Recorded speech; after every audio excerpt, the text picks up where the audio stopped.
네, 안녕하세요. 저는 전남대학교 병원 순환기내과에서 근무를 하고 있고, 그리고 그 중에서도 이제 부정맥을 전공을 하고 있는 이기용입니다. 그래서 제가 부정맥을 쭉 공부하고 연구하고 이렇게 진료를 한 지가 한 10년, 11년 이 정도 지금 된 것 같고요. 그 사이에 저희가 이제 부정맥 학회에서 이제 부정맥 분야에서 가장 중요한 학문이 뭐냐라고 했었을 때 그 중에 하나가 심방세동이거든요. 그리고 최근에 심방세동에 있어서는 되게 의학에 있어도 다이내믹한 변화들이 일어나고 있는데 그 중에 큰 학문 중에 하나가 이 심방세동입니다. 그래서 실은 이렇게 말하면 좀 무하지만 부정맥이 한 10년, 15년 전에는 조금 천대받던 게 사실이거든요. 그 전에는 이 관상동맥 질환이 흔히 우리 신경경색 같은 거 있잖아요. 이게 의학의 꽃, 특히나 심장학의 꽃처럼 이렇게 여기지다가 10년 전부터는 그게 좀 바뀌었어요. 오히려 왜 그러냐면 너무나 많은 사람들이 달려들어가지고 연구를 하고 공부를 하다 보니까 많은 게 밝혀졌고 이제 미지의 영역으로 남아있던 게 어찌 보면 부정맥. 그 중에서도 이제 심방세동이라는 게 새롭게 이제 떠오르기 시작하고 심방세동이라는 거는 조절이 안 되는 병으로 알았는데 하다 보니 그게 조절이 되거든요. 그리고 또 하나 더 중요한 이유가 심방세동 때문에 이 환자들이 뇌졸중에 걸리더라. 이런 게 이제 밝혀지면서 옛날에는 뇌졸중 걸리면 뭐 답이 없었고 예방이 안 되는 줄 알았고 예방약은 아스피린만 있는 줄 알았더니 그게 아니더란 얘기예요. 그래서 이 심방세동이 핫하게 떠오르기 시작했고 그때부터 지금까지 심방세동이 쭉 뜨거운 감자로 떠오르고 있고 그래서 저도 이렇게 심방세동을 공부를 하고 연구를 하고 있는데 특히나 재밌는 게 그 중에서도 뇌졸중을 예방할 수 있는 약물이 바로 항응고제라는 약물인데 이 약물들이 이 시간이 지나면서 아주 급격하게 바뀌고 좋은 약물들이 계속 나오고 있어요.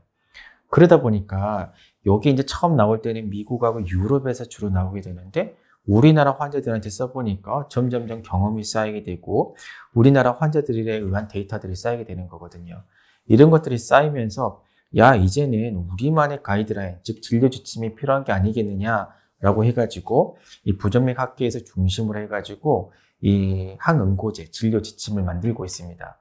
여기 중심에는 현재 부정맥 학회 학술이사님이 연세대학교의 정보영 교수님이시거든요. 그래서 정보영 교수님과 같이 일을 하고 있고 저는 이제 2018년도부터 같이 일을 했는데 부정맥 학회에서 처음으로 이제 했던 게 처음에는 심방세동 이 자체에 대한 진료 지침을 만들기 시작했다가 그 다음에 21년도, 22년도에 이게 개정판이 나오게 되었는데 이때는 항응고제가 자체만으로도 너무 중요하기 때문에 항응고제에 대한 진료 지침도 만들어야 되는 거 아니냐라고 해가지고 만들고 있고 특히 이번에 개정돼서 올해 나온 항응고제 진료 지침에는 정말로 저희가 많은 수고와 노력을 갈아 넣어서 한국인에 적합하게 만든 가이드라인이거든요. 그래서 그 진료 지침을 오늘 한번 소개를 해볼까 합니다. 그래서 쭉 보여드리면 이게 2018년도에 처음으로 이제 심방세동 가이드라인이 나왔던 거고 21년도에 나왔던 거고 보시는 바와 같이 이제 정보영 교수님이 대장님, 전체 이제 위원장으로 계시고 그 밑에 이제 간사,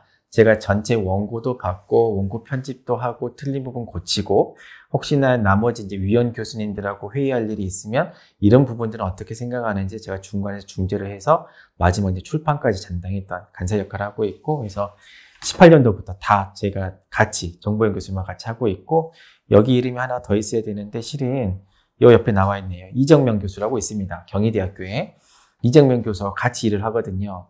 그래서 이정명 교수가 주로 해줬던 역할은 원고를 받아가지고 원고를 정리해주는 역할.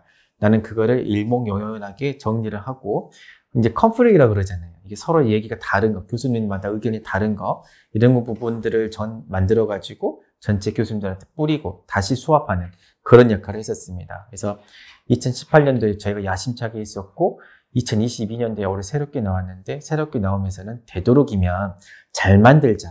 그래서 그 노력들을 많이 해가지고 모르겠습니다. 잘 만들려고 했었고요. 재밌는 게 있어요. 뭐냐면 이렇게 우리나라 가이드라인이 나오게 되니까 글로벌 AF 사이언티픽 엑스퍼트 미팅이라는 게 있거든요. 5월 달에 로마에서 있었습니다. 이때 초청받았어요. 그래가지고 이 로마에서 와가지고 좀 우리나라 가이드라인 좀 소개 좀 해달라라고 해가지고 가서 가이드라인 소개하고 왔는데 그래서 요게 이제 그 성당이거든요. 되게 유명한 성당 있잖아요. 바티칸 성당. 그 앞에서 도착해가지고 회의하고 뭐 그 다음날 돌아오는 뭐 그런 일정이었는데, 그래서 저녁에 잠깐 이렇게 짬내가지고 지나가다가 보면 명찰도 차고 있죠 아직. 그래서 그래도 로마 갔다가 바티칸에서 이렇게 사진 한장 찍고 왔는데 발표를 했었고, 재밌는 게 여기 유명하신 분들이 되게 많이 왔어요. 이 말 그대로 글로벌 엑스퍼트 미팅이니까 여기에 보시게 되면 이분이 이제 줄리아노 선생님이라고, 혹시 아신지 모르겠습니다. 이분이 이제 하버드에서 근무하시거든요. MGH. 그래가지고 이분이 인게이지 팀 트라이얼 제1저자시거든요. NEJ야. 그거 저자시고, 여기 화면에 띄어진 이분이 있잖아요. 이분이 얀 스티플인데, 이분은 그때 회의에 화상으로 참석을 하셨어요. 근데 이분이 작년에 이거 유럽에서 부정맥 이 노악 가이드는 새로 나왔잖아요. 그때 아주 핫하게 떠오르신 분이 이 얀 스티플이라는 분이신데, 이분하고도 같이 회의를 했었고, 제가 질문도 했었고, 그 내용들 뒤에서 설명을 해드릴 겁니다. 그래서 자, 그러면 도대체 우리나라 가이드라인이 뭐가 바뀌었습니까? 라고 물어보게 되면요. 첫 번째는 저희가 한국 데이터를 다 모았어요. 그리고 모든 백그라운드에 붙일 수 있는 데이터들을 우리가 흔히 레퍼런스라고 그러잖아요. 참고 문헌을 되도록이면 한국 데이터로 바꾸려고 우리가 노력을 많이 했어요. 그래서 엄청나게 많아요, 한국 데이터들이. 그래서 대부분 저희 한국 데이터를 다 백업을 시켰고요. 보시는 바와 같이 여러 차례, 수차례 회의를 거쳐가지고 우리가 혹시 중복되는 거는 없니? 조금 이상한 부분은 없냐? 난이한 부분은 없냐? 나중에 오해를 살 부분은 없냐? 이런 것들 여러 번 회의를 거쳐가지고 저희가 되도록이면 간결하게 만들려고 했고요.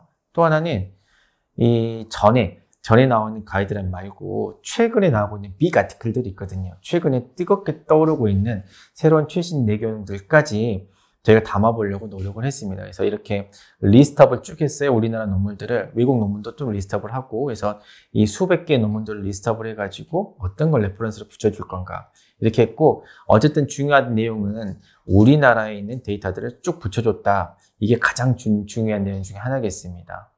또 있어요. 이제 두 번째로 저희가 이제 강조를 드리고 싶은 거는, 이 전체의 목록은 실은 작년에 유럽 부정맥 학회에서 나왔던 노악 가이드랑 비슷한데 너무 똑같지 않냐라고 해가지고 좀 강조점을 주자라고 해가지고 강조점을 줬던 게 이런 것들입니다. 즉, 저희가 이제 새로운 노악에 대한 인디케이션이 넓어지고 있거든요. 차차 설명을 드릴 건데, 여기에 한국 데이터를 붙여보자. 그래서 한국 데이터가 들어가면서 영역을 넓힌 부분이 있습니다. 그래서 이런 부분을 차차 설명을 드릴 거고요. 또 하나, 외국과 다르게 아시안에서는 항상 문제가 되는 게 오플라빌 도즈. 즉, 보통 이 약을 만들 때 60kg 되는 분한테는 몇 밀리그램을 쓰세요라고 하는데 대부분의 쌤들이 줄여서 사용하시거든요. 그랬을 때 일어날 수 있는 문제들, 또는 우리나라에서는 어떤 결과들이 있는지, 이런 부분도 좀 다뤄가지고 온라벨이 좋은지 오프라벨이 좋은지 이런 얘기들도 좀 해주고 있고요.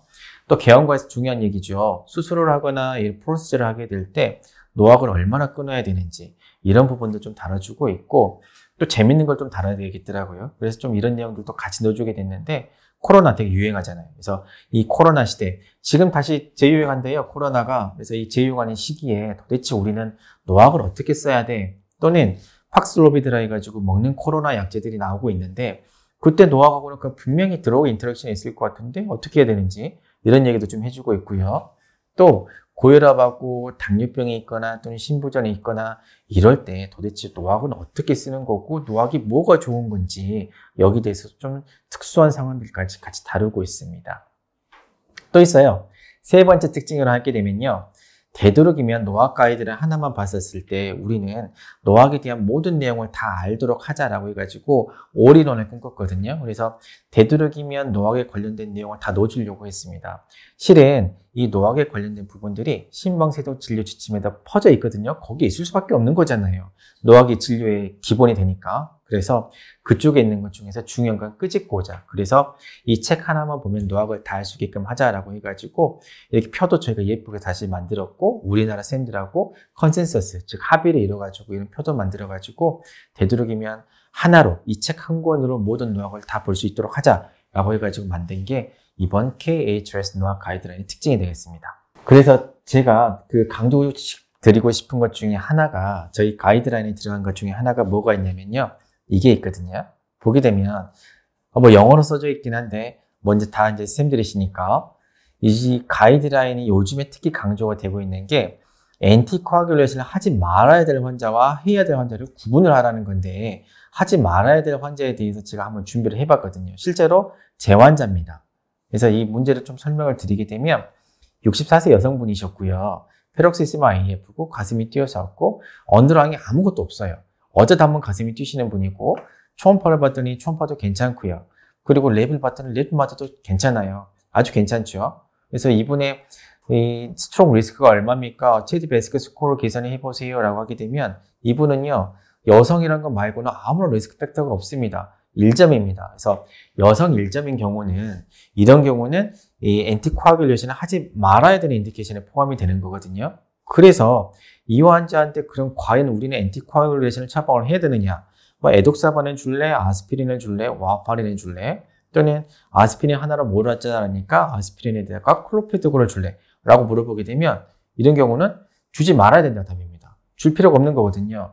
그래서 우리나라 가이드라인에 이런 게 있어요. 뭐가 있냐면 뇌졸중의 저위험군 있잖아요. 아예 남자인데 점수가 빵점이라든지 여자라는 이유만으로 1점이 됐었을 때는 항혈전제를 투여하지 말자라고 되어 있는 겁니다. 그래서 이걸 강조하고자 제가 이 문제를 가지고 온 거거든요. 자, 그래서 요번 제가 쭉 말씀드린 부분을 요약을 해볼게요.